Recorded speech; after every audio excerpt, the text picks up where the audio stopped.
Hi, good afternoon, hope you're well. If you caught last week's video, you'll probably know that I haven't got a Jaecoo 5 at present.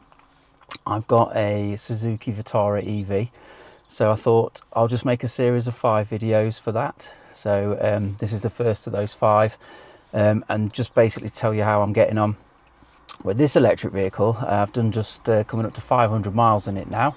I've got it for a few more weeks, no doubt. So I thought while I've got it, I'll get some footage and put some video together just to help any owners of this vehicle out as well, and give my thoughts and opinions.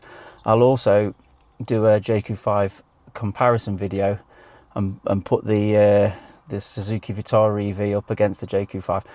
But for now, this is just an overview video and to tell you how I've been getting on with this vehicle. If you think this vehicle looks like a Toyota urban cruiser, then you'd be right, because Suzuki, this is Suzuki's first EV, so Suzuki worked with Toyota on producing this one and basically compared and shared notes. So I'll put some pictures up now. So if you look at the front of the Suzuki against the Toyota, if you look at the side of the Suzuki against the Toyota, if you look at the back against Toyota, you're definitely seeing similarities there, aren't you? And again, inside the cockpit as well, if I show you the two cockpits, they're almost identical. So that is why this car can almost be identified as a Toyota as well as a Suzuki. But it's a partnership they've done, and that is why the cars are so similar. So let's start with the front. If we pop the bonnet up, let's take a look at the front. You'll see with this, but basically there is no frunk. It's Toyota stroke Suzuki obviously didn't feel it was worth having a frunk. Obviously having that lack of space under the bonnet, again, look, if you think of the Jaecoo, that's got a 35 litre frunk. Other cars, Teslas, etc., they have the frunk. You can put your charge cables in there, so basically you're ending up now with having to house the charging cables in the boot, and it's taking up space. It's not a massive boot with this vehicle, only 310 litres, as I'll show you shortly, and that's why space under the front just to hide the charging cables away might have been a good idea. So if we look inside the cockpit here, you've got a nice big screen across the front, but so don't be deceived that it is one big screen. It's actually a screen that's split up into two, and there's quite a lot of black up here and across the top when you look at it. The computer system and the onboard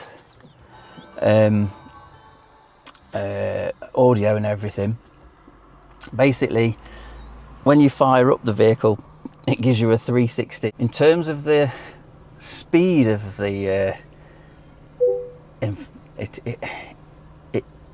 it can be, I have found it is quite laggy in terms of you push the buttons and then you wait and then it will load, and then you push the button again and then you wait and then it will load.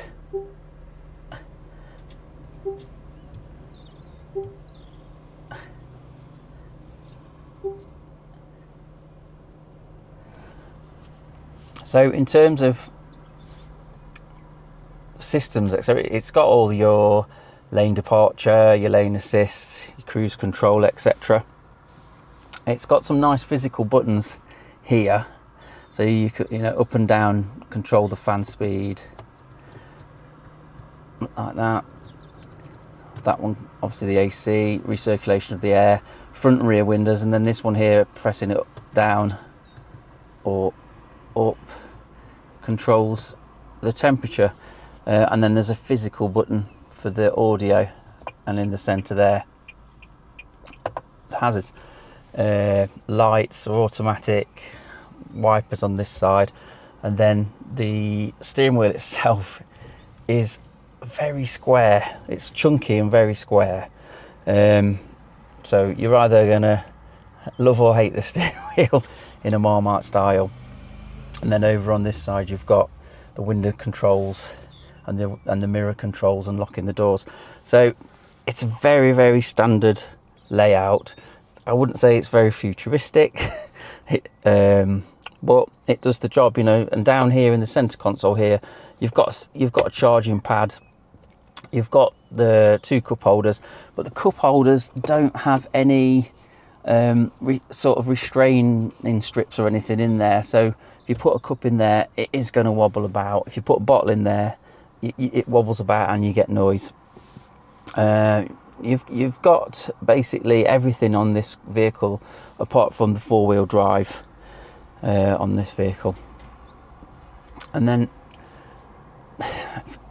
the only thing with this, I think, for people with OCD and like things to be symmetrical, if I put it back, the dash is a bit offset to the left. So you do feel like, if you look at the aesthetics of it, you do feel like they could have perhaps made it more central so everything lines up. Again, it's more noticeable if you're sitting in the back, but yeah, it's one of those Marmite things. You either love it or you hate it.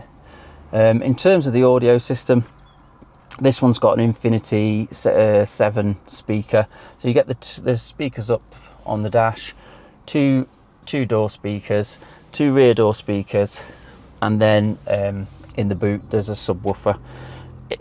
It's it's not a bad system. It's not a bad system. I won't really rave on about it, but you know, it does the job. It's laggy in terms of getting into the system and out of the system if you want to listen to normal radio, etc. But it integrates with Apple and Android, so Auto. So you know, it does what you want. I can get my Spotify playing, etc. And it sounds all right. But I say the only gripe I can really say is that under the settings, you don't get really much control over the. There's no equalizer. So, for example, you know, you can only adjust the bass, MIDI, and treble. So it's quite limited on the setup that you can actually do for the audio in this car. But you know, it's good enough. In terms of the driving, you've just got a central push button. You turn it right to drive and then left to reverse. If I put it into reverse, if we look at the cameras, you can see that the cameras in this vehicle, to me, are really, really low resolution. They don't look HD at all. And also, if you look at the actual vehicle when you come to reverse, it puts the black box around it, which is, again, it's fine. You know, it shows you where you want to aim for in parking, but at the same time, if you're looking at other vehicles, it would just have the vehicle and there wouldn't be the box. If we look up to the roof, there's no electronic sunshade or anything. It's just a manual sunshade. Feels rather flimsy, but it does the job. There's not really any controls on the center console to do anything with the roof. It's just purely the lights, etc. from up there. In terms of storage in this vehicle, it's not brilliant.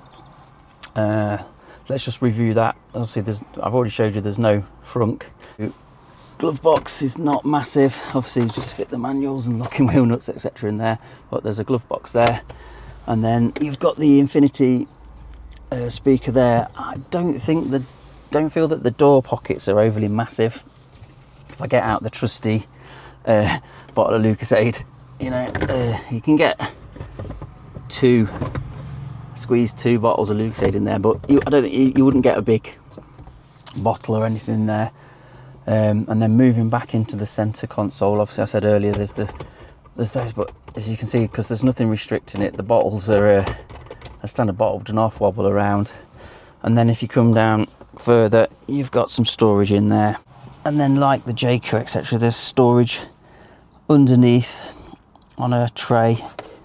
and you've got a USB 2 and a USB-C charger there, and then on the other side you've got the 12-volt lighter socket. Into the back. If we move into the back, I've left the passenger seat where I have it when I'm driving. The seats are adjustable, but I can't I have to have it all the way back for me to get my knees in space wise. But then if we look at the storage in the back, again, you've got the speaker there, same sort of material on the door card there, electric window, and then again, not a massive amount of storage in that rear pocket. Just get the trusty bottle of Lucozade in there to test, and that's your lot really, because this back section is filled in. And then if we come across, you've obviously got the pockets in the back of the seats, but only on the passenger, nothing on the back of the seat for the driver's side.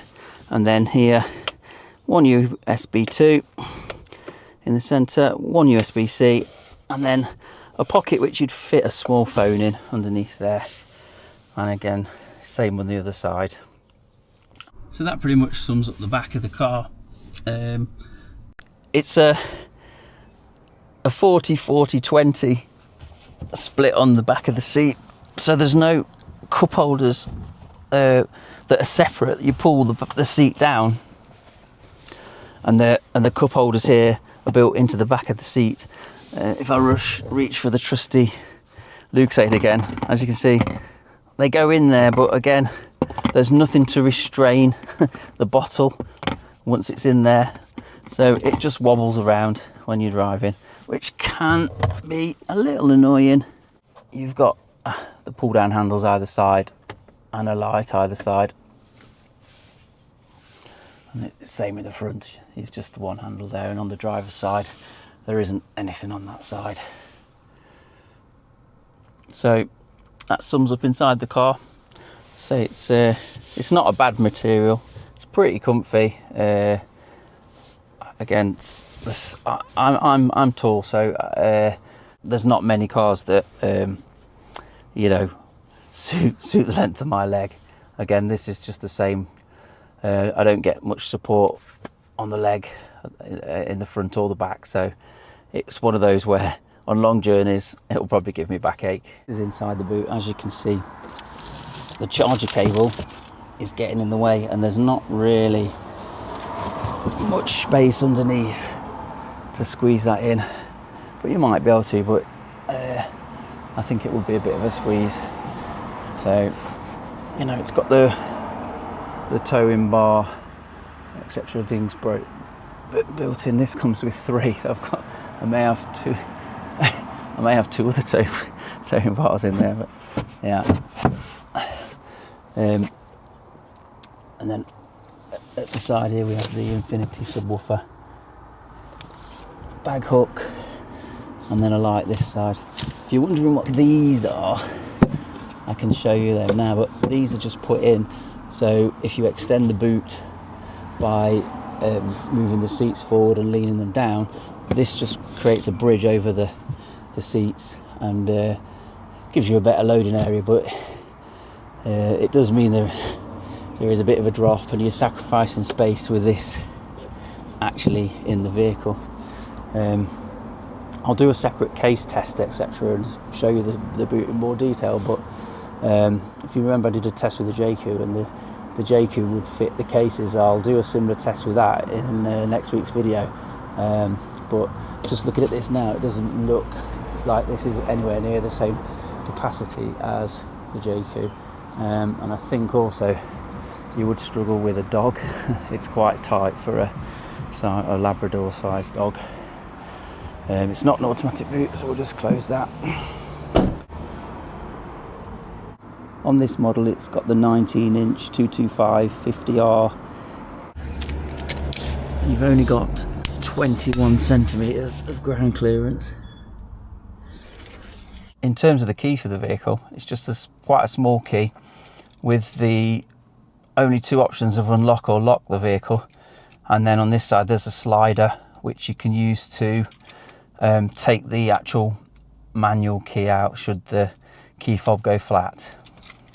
So that's a brief overview around the car, under the bonnet, inside the interior, in the boot, and obviously look around the exterior as well.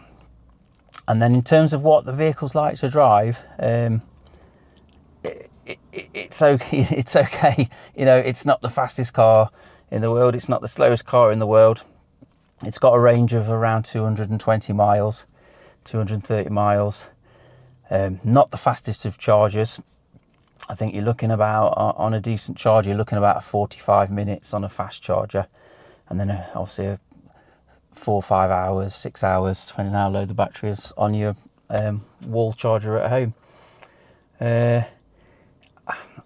a lot of body roll, I'd say, but it gets you from A to B. I've done nearly 500 miles in it, and it's okay to drive. It's nothing special.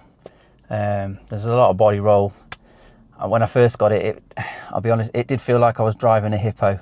Somebody asked me what's it like to drive, and that was the best way I could describe it. It just feels top heavy, and when you go over bumps, the dampeners it can be a bit bouncy. So if you're sitting in the back, people have said who've been sitting in the back that if you hit a bump, it does ride it and takes a couple of like bounces for it to settle down again.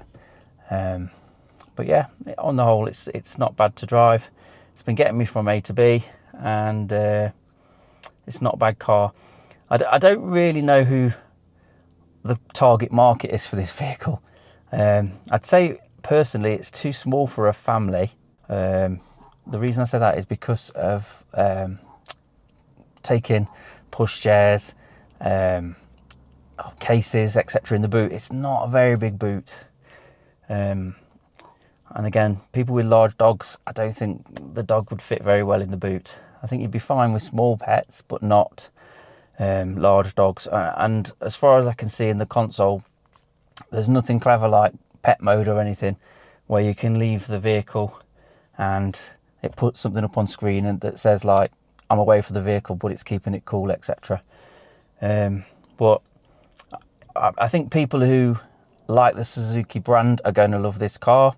I think people who want established dealerships, there's a lot of Suzuki established dealerships in the UK. And it's the dealerships and the support that are quite a crucial thing when it comes to car ownership as well. It's not just owning the vehicle, it's knowing that you've got the support and backup there if there should be any issues with the vehicle. And since I've had this vehicle, I've not really had any issues with it in terms of it. I've got in it, it's started, everything's worked. Yes, the console is laggy. There's no two words around it. You know, it's a press and it can keep up. The only issue I had initially was getting the thing to charge at home. But that was down to my Octopus charger that I've got on the wall. Basically in the app, I had to remove my previous car and add the Suzuki Vitara EV fresh. The Octopus charger I've got isn't suitable really for multiple cars, unfortunately. I think maybe in the future that's one thing that might come through firmware or updates on the app, etc. But yeah, it was just a little bit annoying.